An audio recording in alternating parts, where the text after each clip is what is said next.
Ito pong sinabi ni Pangulong Marcos ang dapat nating panghawakan dahil siya ang Pangulo ng bansa na kanyang ipapakulong at makukulong ang lahat ng sabit o sangkot na mayroong matitibay na ebidensya. Kasi yan ang focus ng ating gobyerno ngayon. Matibay na ebidensya bago kasuhan para walang kawala ang mga nagsamantala sa pera ng bayan. Pakinggan po natin. Ito yung huwag nating kakalimutan itong statement na ito. Minsan lang niya sinabi ito at may diin. Makukulong na sila. Wala silang Merry Christmas. Diretsahang bantayan ni Pangulong Bongbong Marcos laban sa mga dawit sa maanomaliang flood control projects. Babala niya. Yang mga taong yan na kasabwat dyan, ito, mga walang hiyang ito, sa nagnanakaw ng pera ng bayan, tapos na ang maliligaya ninyong araw. Habulin na namin kayo. Kasama sa listahan ng pinakakasuhan sa Ombudsman walang hiya daw. 37 individual, kabilang ang ilang mambabatas, kontratista, hanggang sa dating opisyal ng DPWH. Pero hindi pa kabilang dyan ang pinsan ng Pangulo na si House Speaker Martin Romualdez. Sabi kasi ng Pangulo, dapat malakas ang mga ebidensya para siguradong may mananagot. With the Speaker, no. Not as yet. Not as yet. If something else comes out, then he might have to be answerable for something. Yun.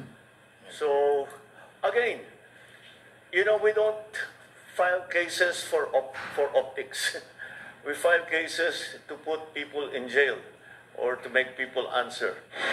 Pagtitiyak naman ni DPWH Secretary Vince Tison, merong magpapasko sa kulungan. Non-bailable itong mga kasong ito. At least 40 pong mga Ayan, inulit na naman yung 40. napayagan na ng kaso ang magpapaskong sa kulungan.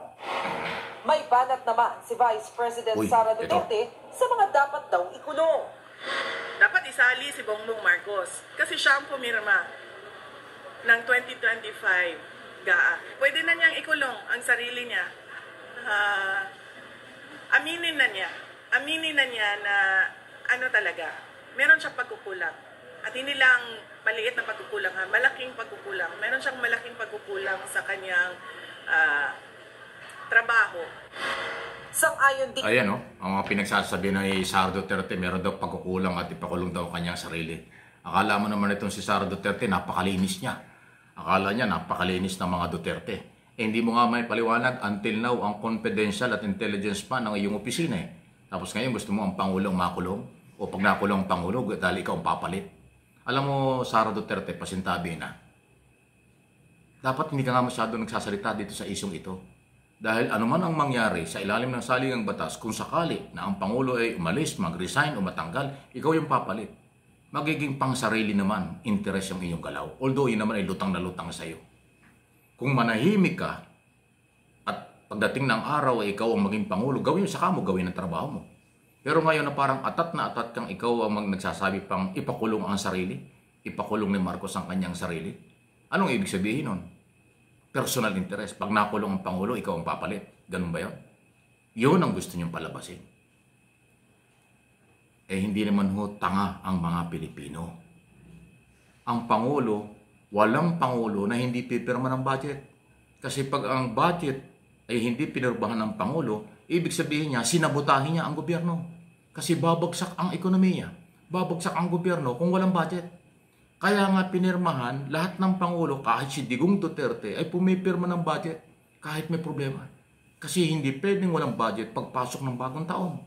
Kaya nga, ginagawa lahat ng Kongreso at Senado bago magpasko ay tapusin ang proposed budget every year para may mapirmahan ang Pangulo na batas na budget bago magbagong taon para simula January 1, every year may bagong budget. Parang gustong palabasin ni Sara Duterte, pinirmahan mo yung budget, may pananagutan ka. Aba, ano namang klaseng argumento yun? Isipin nga ninyo kung walang pinirmahang budget ang Pangulo, saan pupulutin tayo? Paano gagalaw ang gobyerno? Paano susweldo ang mga empleyado ng gobyerno kung walang pinirmahang budget ang presidente? Ganun po ang ibig sabihin nun. Parang gustong palabasin ni Sara, ang sarili mo ipakulong mo kasi pumirma ka sa budget.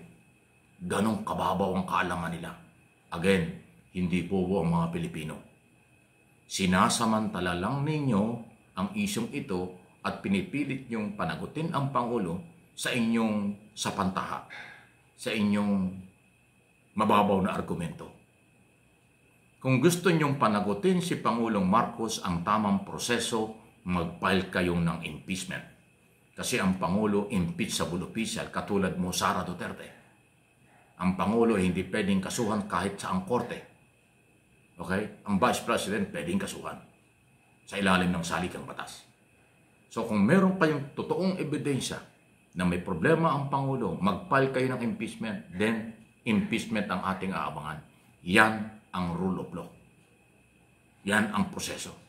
Pero yung ipakulong ang sarili, ano ka?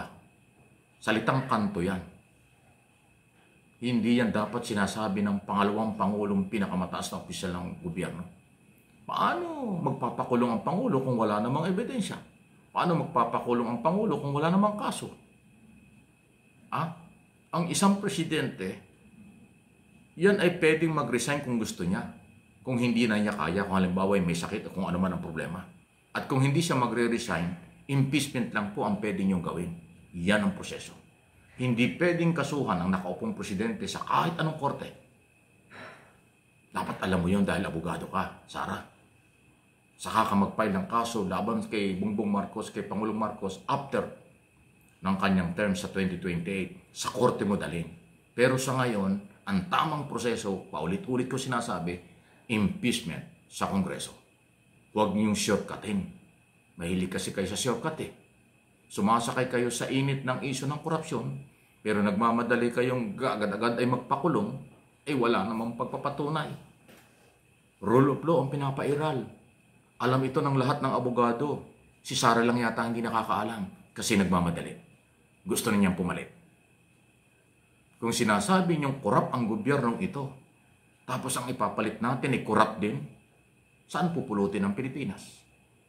Anong kinabukasan ng ating mga anak at mga apo at mga kabataan? Mamamayang Pilipino. Walang personalan, issue lang. Magpakatatag tayo. Huwag kayong palinlang sa maraming nanggagamit at nagsasamantala. Personal and political interest ang galaw nila. Wala silang programa kung paano harapin ang korupsyon, kahirapan ng bansa, seguridad, West Philippine Sea at international issue. Wala silang programa ron.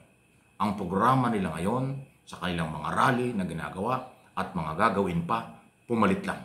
Maghawak lang ng kapangyarihan. Mang-agaw ng kapangyarihan. Mag-take over sa gobyerno. Pero ang programa para sa kabuhayan ng Pilipino, nothing at all. Wala talaga akong nakikita. Kayo, may nakita ba kayo? Sige, comment lang. Pero huwag kayong apekto sa mga troll at baser kasi yan ay laganap ngayon. Hanap buhay nila yan.